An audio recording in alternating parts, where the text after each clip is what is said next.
Most people believe rising prices are an accident.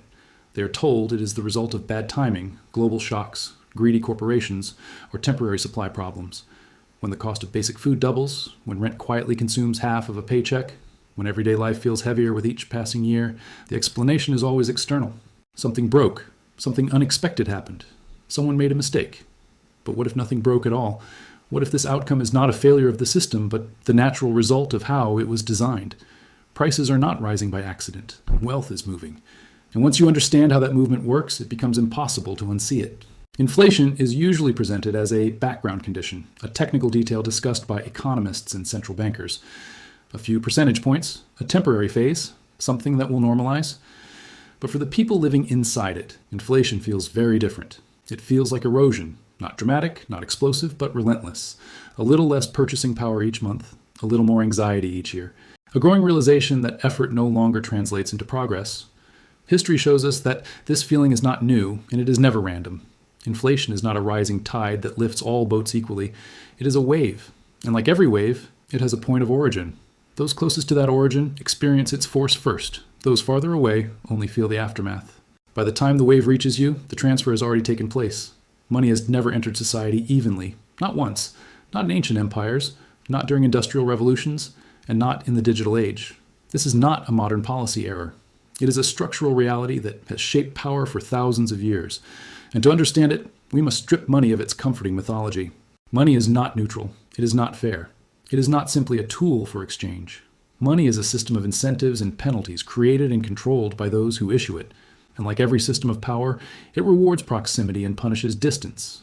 The closer you are to the source, the stronger your position. The further away you are, the more value you lose before it ever reaches you. For most of human history, money was tangible. Grain stored in state granaries. Silver coins stamped with the authority of an empire. Gold carried across borders by merchants who risked their lives.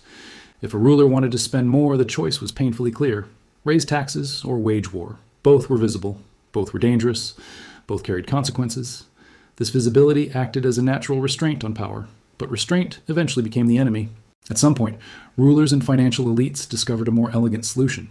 Instead of confiscating wealth directly, they could dilute it. Instead of announcing taxes, they could erode value. Instead of asking permission, they could quietly change the unit of measurement itself.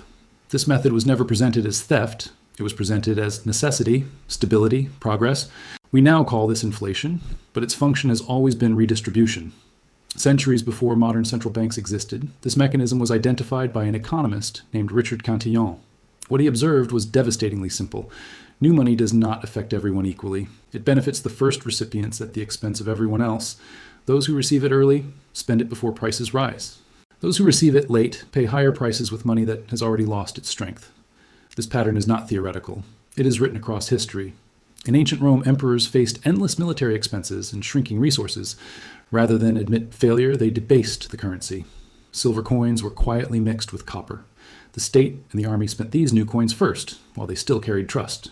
But as the diluted coins spread through markets, merchants noticed. Prices rose, savings collapsed. Ordinary Romans discovered that a lifetime of discipline had turned into worthless metal. No law was passed, no vote was held, yet an entire population was taxed through dilution. Does this feel distant, or does it feel familiar? Centuries later, Spain repeated the same mistake on a global scale. Silver poured in from the New World. The crown felt invincible, rich beyond imagination. But the silver entered the economy through royal courts and elite merchant houses first. They spent freely, while prices were still anchored to the old reality. By the time the silver reached farmers and laborers, the cost of living had multiplied. Treasure had not created prosperity.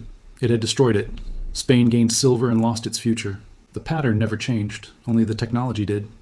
Today, the wave moves faster. No ships, no furnaces, no coins, just keystrokes. When modern central banks create money, it does not appear in your account. It flows first to financial institutions, corporations, and asset markets. They buy before prices adjust. They secure themselves before the consequences arrive. By the time money reaches wages, pensions, and savings accounts, its purchasing power has already been stripped away. This is why your salary always feels late. This is why your raise never keeps up. This is why saving feels like standing still while the world accelerates around you. You are paid with money that has already been weakened. Late money. And late money always loses. When inflation runs at 5% and your savings earn 1%, you're not being rewarded for patience. You're paying a fee for obedience. You're exchanging time, discipline, and effort for a currency designed to betray you slowly. How many years have you done everything right and still felt further behind? This is not because you failed. It is because the system requires someone to absorb the loss. Borrowers are protected. Asset holders are rewarded. Debts shrink as currencies weaken. Inflation works for those upstream and against those downstream. The system encourages you to blame visible actors, while the real transfer happened months earlier, far away from your daily life. Before we go any further, pause and ask yourself this. If prices keep rising, if wages keep lagging, if saving keeps failing, who exactly is winning? Who receives the new money first? And where do you stand when the wave finally reaches you? Because once you begin asking that question, the official story of inflation can no longer survive. What makes this system truly dangerous is not just that wealth is moving, but that it must keep moving in the same direction to survive. Redistribution through inflation is not a temporary policy choice. It is a structural necessity.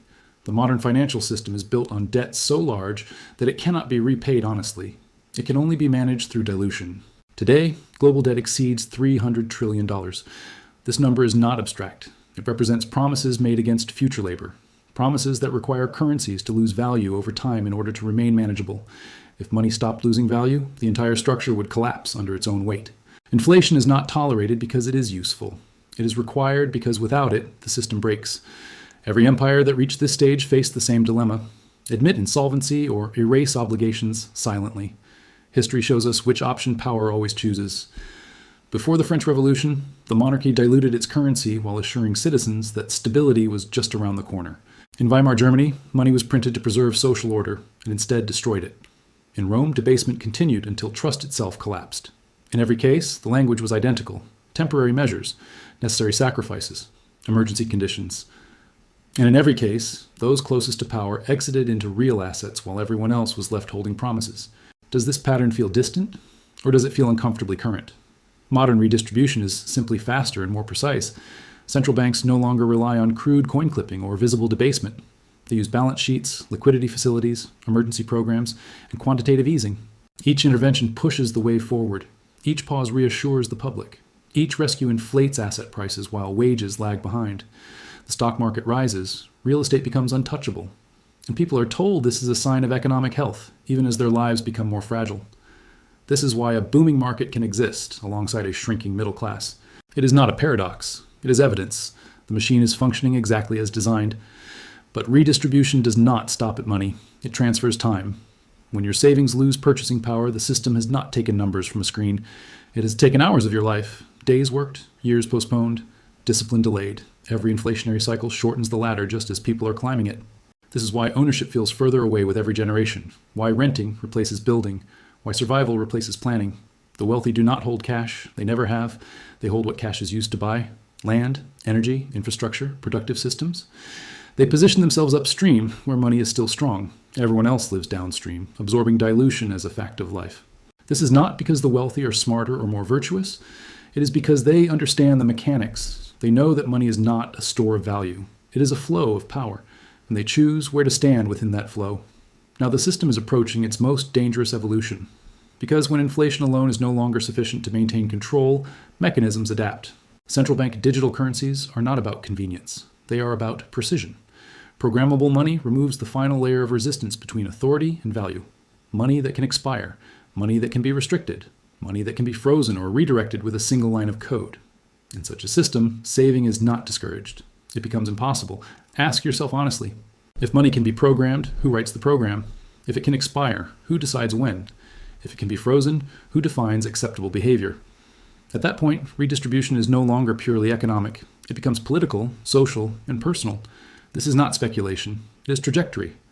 History tells us what survives when currencies fail, not paper claims, not digital balances, not promises issued by institutions that require inflation to exist. What survives are things rooted in reality: productive land, tangible assets, skills that solve real problems, knowledge that cannot be diluted, trust that cannot be printed.